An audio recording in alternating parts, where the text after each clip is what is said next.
주님의 이름으로 사랑하고 축복합니다. 새해가 됐잖아요. 새해 복 많이 받으세요. 새해 복 많이 받으세요. 네, 사랑하는 성도님들의 밝은 얼굴을 보시면서 기도할 때 떠올리고 기도해 주셨으면 좋겠습니다. 2026년 새해 첫 예배, 신년 예배, 감사 예배로 하나님께 영광을 돌리고 있습니다. 우리가 이제 새해가 밝으면 여러 소망을 하지 않습니까? 희망을 가지고 가지요. 올 한해는 어떤 계획들도 다 이루어지리라 그런 소망으로 나아가는데 정말 그런 일이 있었으면 좋겠습니다. 아멘 되시는 하신 분들은 다 이루어질 줄 믿습니다. 아까 하신 분들만 축복합니다. 그런데 이제 우리가 봤던 이 요셉과 마리아도 그런 소망이 넘쳤을 것 같아요. 왜요?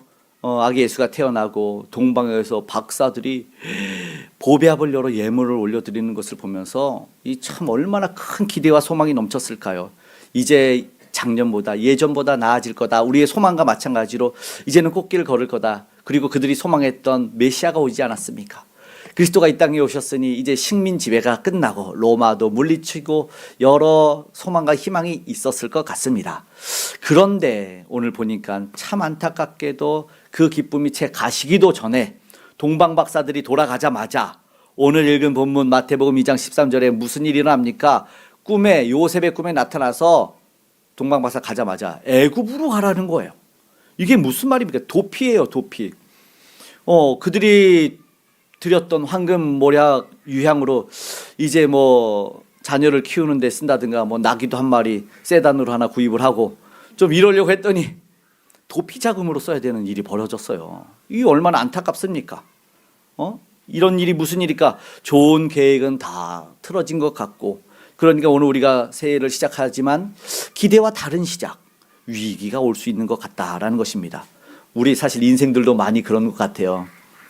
서로 내 걱정이 가장 크고 내 고민이 가장 크다 이렇게 얘기하지 않습니까?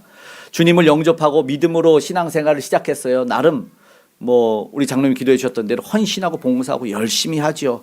정말로 대단합니다. 곳곳에서 보이지 않는 곳에서 꾸준히 일하고 청소하고 찬양하고 반주하고 엄청 너무 큰 수고와 헌신을 합니다. 하나님이 다 기억하시죠. 절대로 기억하십니다. 그런데 때로는 왜 이런 헌신을 보고도 하나님은 내 길을 안 열어주실까? 도대체 왜 고난과 이 어려운 역경을 계속 두시는 것일까? 오늘 보니까 헤롯의 칼날이 있었다는 거죠. 그때로부터 해서 2살 아래 아이들을 다 죽인다고 합니다. 베들레헴과 그 인근 지역을 다 죽인다는 이 영아 살해 계획이 있어요. 이게 무슨 일입니까? 찬양과 경배가 끝나자마자 아이를 죽인다는 거예요.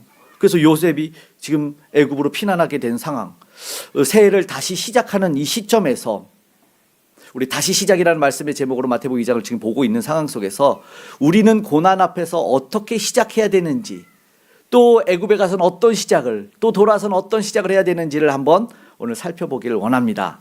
무엇보다 가장 중요한 건 기대와 다른 시작이 있고 위기가 존재할지라도 정말 중요한 것은 하나님의 인도하심이 있다는 것입니다. 말씀과 순종의 하모니를 보게 되는데 하나님은 정말 세밀하게 인도해 가시는 거예요. 위기의 순간마다 사자를 보내요. 요셉이, 오늘 특별히 요셉이 그렇게 3번이나 인도하심을 받거든요. 그래서 일어나라, 떠나라, 거하라 알려주셔요.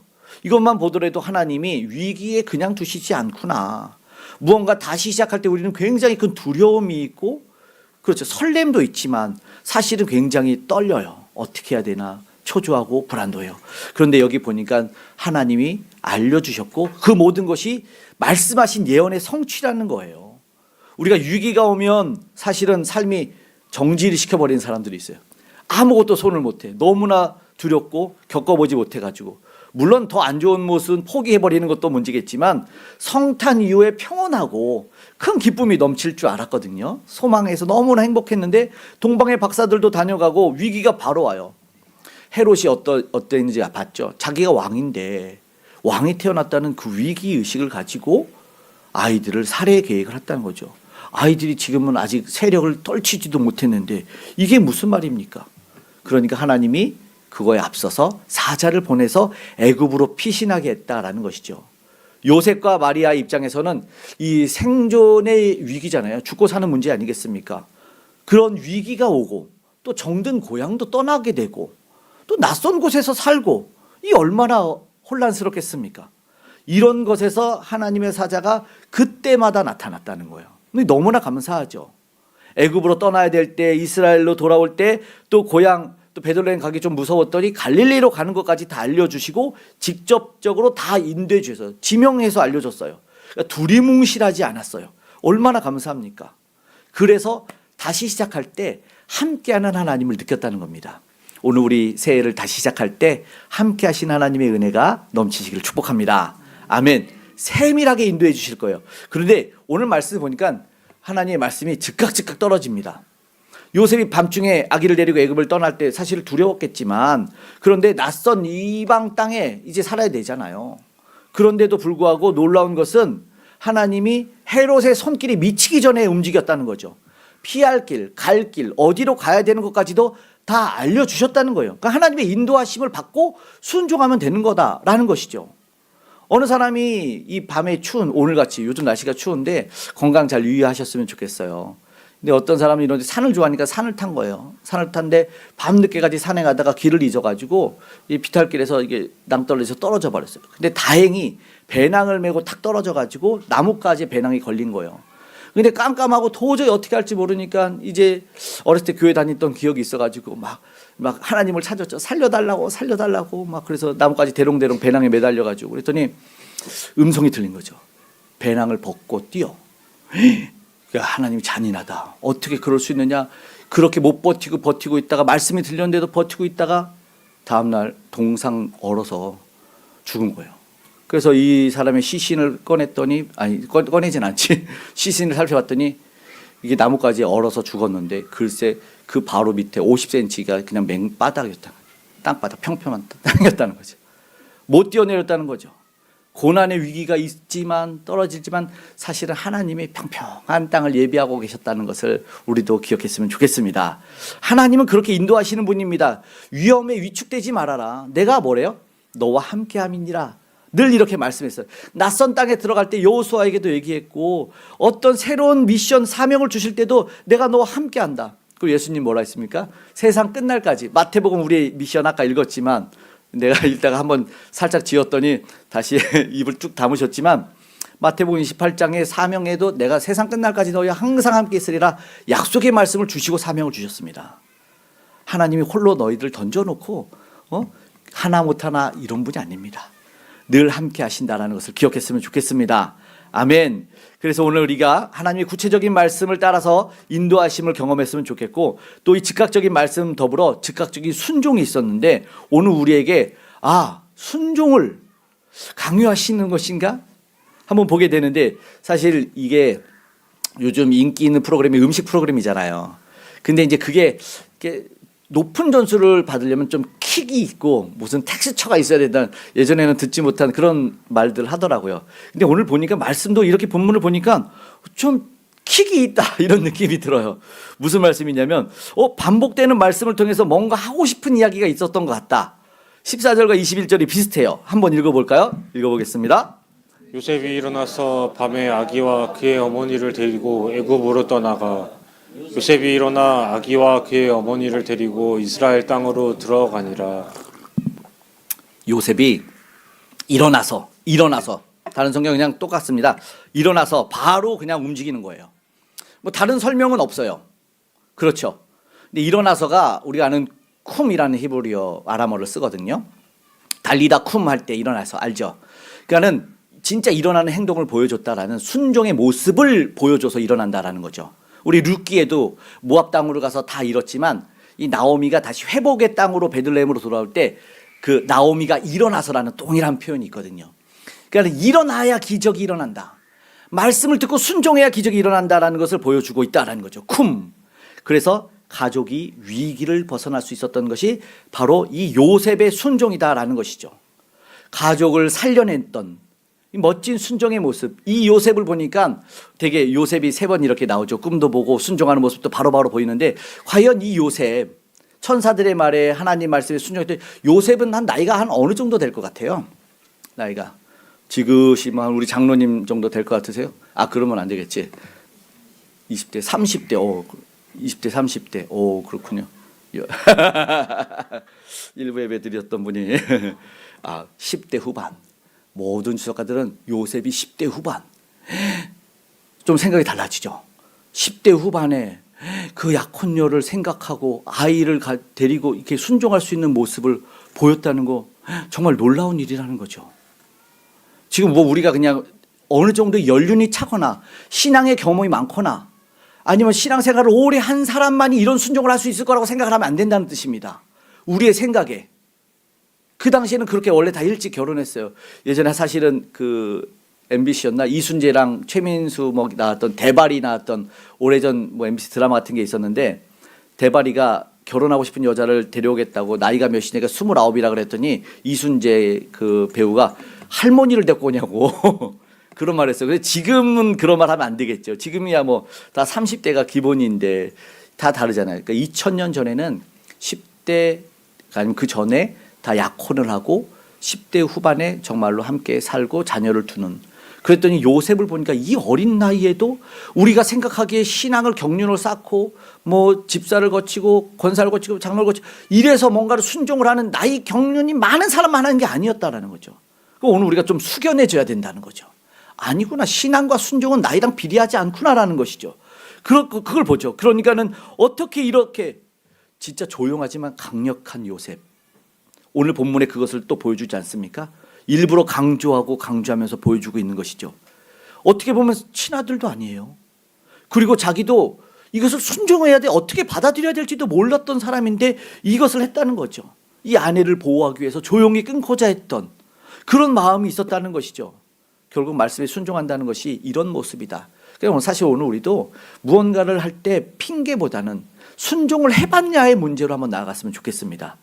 그리고 그 순종은 어떤 일이 일어나냐면 하나님이 신실하게 약속하신 것을 성취하심이다라는 것입니다. 애굽으로 피난했어요. 그리고 나사렛으로 돌아옵니다. 근데 그 가운데 말씀이 뭐냐면 다 말씀에 선지자의 말씀이 이렇다 3번 동일하게 나오거든요. 오늘 15절 말씀만 먼저 한번 읽어볼까요? 헤롯이 죽기까지 거기 있었으니 이는 주께서 선지자를 통하여 말씀하신 바 애굽으로부터 내 아들을 불렀다 함을 이루려 하심이라. 애굽에서 불러와야 되는 이유가 있었다는 거예요. 그리고 23절 마지막 절이었던 23절도 한번 읽어볼까요? 시작. 나사렛이라는 동네에 가서 사니 이는 선지자로 하신 말씀에 나사렛 사람이라 칭하리라 하심을 이루려 함이로라. 이것도 뜻이 있었다는 겁니다. 결국 우리의 삶 속에 아까 말씀드린 대로 하나님이 그냥 두시지 않고 다 하나님의 구원의 계획으로 인도해 가시고 홀로 두시지 않는 하나님의 뜻이 있다라는 것입니다. 그러니까 우리가 지금 기대하고 소망하면서 이제 다시 한번 새롭게 출발해 볼까? 이런 소망에 위기가 온다고 해도 걱정할 필요가 없다는 겁니다. 원래 새해가 시작된다고 해서 내가 작년에 힘들었던 문제가 없는 리셋 상태로 시작되지 않아요. 다 똑같은 그 사람과 그놈이 그 옆에 그대로 있어요. 그 상황이 변하지 않고 그렇게 동일하게 출발을 해요. 문제가 뭐냐? 문제가 하나님의 말씀에 순종하고 나아갔을 때 여전히 상황이 바뀌는 것이 아니라 하나님이 구원의 계획으로 바꾸신다라는 겁니다. 이게 놀라운 거죠. 왜 애굽에서였을까? 생각해 보십시오. 애굽에서 구원자가 나와서 인도함을 받아요. 그러지 않았습니까? 애굽 백성이. 그러니까요, 약속을 이루기 위한 새 언약이 또다시 출발한다는 것을 알려주고, 나사렛이라는 것은 이따가 조금 더 다시 이야기하겠지만 중요한 것은 문제도 똑같다. 왜 나사렛으로 갔어요? 앞에 봤지만 읽진 않겠지만 헤롯이 죽었는데 그 아들이 또 왕이 된 거예요. 이것도 다시 시작이에요. 은혜예요. 무슨 말씀인지 아세요? 악도 또다시 악으로 존재한다라는 것이죠. 나사렛이라는 구체적인 정착지로 살게 하신다라는 것을 보게 됩니다. 결국 하나님의 인도하심은 일회성이 아니에요. 오늘 그래서 우리가 소모돼서 끝났다, 아껴 써야지, 이게 아닙니다. 우리가 지금 사는 날 동안 올 한 해가 다 가도록, 아니 평생토록, 그리고 성경에서 말하는 영원토록 하나님을 함께 하십니다. 그 하나님의 은혜가 저와 여러분에게 넘치길 축복합니다. 그리고 나사렛이라는 것은 이사야의 예언이라 그랬는데 이 말씀이 무엇일까? 한 번 더 읽어볼까요? 이사야 11장 1절입니다. 이새의 줄기에서 한 싹이 나며 그 뿌리에서 한 가지가 나서 결실할 것이요. 아멘. 나사렛이란 말이 가지, 한 가지. 그러니까는 줄기 가지에서 하나가 또 뻗어나온 가지를 말하는 거예요. 이게 뭐냐면 다윗의 혈통에서 또 다른 혈통이 나온다는 우리가 계속 봤던 복음의 이야기, 메시아 이야기예요. 결국 이해되지는 않아서 나사렛으로 가서 사람들은 나사렛은 굉장히 작은 갈릴리 촌구석이어서 놀립니다. 그런다 그 속에서 뭐가 일어나요? 구원의 역사가 있었다는 거죠. 하나님의 계획이 있었다는 겁니다. 오늘 우리가 말씀을 보면서 정말 다시 시작할 수 있을까? 그 은혜가 우리에게 임할까? 사실 우리가 쿰해야 될 때입니다. 일어나 걸어야 될 때입니다. 그런데 사실은 그 과정이 어려울 수도 있어요. 갑각류가 그 이전의 껍질을 벗어버리는 과정이 되게 힘들어 보일 수 있거든요. 그러나 그것을 벗어야지 새 옷을 입는 거거든요. 주저앉아 버리는 것이 헤롯 때문이었다면 오늘 우리는 그 원수가 존재했던 것이 어떻게 됐죠? 헤롯이 죽었다는 거예요. 어떤 할아버지가 90세 넘도록 장수하니까 우리는 또 궁금하잖아요.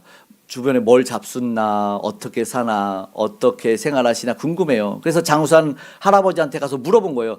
아이고, 뭘 좋아하시냐, 뭘 잡수냐, 그러다가 그런데 혹시 살면서 날 힘들게 하고 미워하는 사람은 어떻게 했냐 그랬더니 그 할아버지가 하는 말씀이 냅뒀더니 먼저 죽던디? 그러는 거예요. 오늘 보세요. 헤롯이요. 죽이려고 했는데 똑같은 말. 냅뒀는데 죽었어요. 너무 염려하고 걱정하지 않았다는 겁니다. 오늘 새해를 시작하지 않습니까? 과거의 상처도 그리고 어떤 결핍으로 인해서 힘듦도 있고 또 관계 아픔도 있을 수 있어요. 여전히 헤롯이 버틸 수 있어요. 그러나 다시 시작할 수 있을까? 어려움 속에서 오늘 우리는 최소한 불신하진 않아야겠다. 불신, 믿음 없음으로 우리가 새해의 시작을 출발을 못하지 않았으면 좋겠다. 오늘 뭐라고요? 일부러 요셉이 일어나서를 얘기해요. 일어났다는 거예요. 존재했어요. 헤롯이 존재해서 쿰했고 존재하지 않아서 쿰했습니다. 오늘 그래서 뭐예요? 순종으로 시작한다는 겁니다. 다시 시작했습니다. 진정한 다시 시작은요, 환경이 좋아서가 아니다라는 겁니다. 하나님의 말씀을 신뢰하고 붙잡고 사는 겁니다. 요셉이 밤에 일어나서 즉시 떠났던 것처럼 오늘 우리도 그런 쿰이 일어나야 된다는 것이죠. 과거의 트라우마들이 있지요. 실패에 대한 기억은 우리를 붙잡아요. 불확실한 미래가 있으면 막막하기도 해요. 또 영적으로 무기력하면 힘이 빠지거든요. 힘이 없거든요. 그런데 2026년이 보세요. 시작했죠. 잘 보세요. 2026년 그 사람이 더 많이 배우고 더 많이 가졌다고 해서 하루 먼저 시작합니까? 뒤늦게 시작해요? 절대 아니에요. 무슨 말씀을 드리고 싶어요? 똑같이 시작했다는 겁니다. 동일한 출발을 2026년에 했다는 겁니다. 그런데 같이 출발했는데 왜 실패 마인드로 가냐 이거죠. 절대 그러지 않았으면 좋겠다. 믿음의 마인드로 갔으면 좋겠고 하나님의 말씀을 붙잡고 같이 출발하자. 그랬으면 좋겠다는 겁니다. 아, 이런 것이 다시 출발이구나라는 것입니다. 물론 애굽으로 피신해야 될 수도 있고 또다시 헤롯 아들의 또 다른 헤롯이 나올 수도 있어요. 장애물을 만날 수 있지만 그러나 그것을 하나님은 하나님의 계획으로 바꾸실 수 있다는 것이죠. 세상 사람들은 자기들을 지키려고 우리가 이 헤롯이 왕을 지키려고 그런 위협을 주지만 그리고 뭐 짓밟고 위협하지만 그러나 오늘 우리는 그들은 머리를 쓰지만 우리는 뭐예요? 우리가 하나님 안에서 마음 썼으면 좋겠다. 저는 늘 그런 생각합니다. 진심은 통하지 않나. 세상은 머리를 쓰면서 살려고 하고 그래서 더 나은 내일을 자기의 머리로 계획하지만 우리는 마음으로 믿음으로 계획했으면 좋겠다라는 것입니다. 특별히 순종으로 말이죠. 그러니까 걸으려면 어떻게 해야 되겠냐? 주의 말씀을 키는 겁니다. 먼저 우리가 어디를 가려면 내비게이션을 키듯 말씀을 키시면 됩니다. 그래서 뭐 통독 이야기도 하고 하지만 하나님의 말씀을 놓고는 우리가 갈 수가 없는 거예요. 세미한 음성을 어떻게 듣습니까? 말씀으로 시작하는 겁니다. 성경은 늘 말씀합니다. 말씀과 기도예요.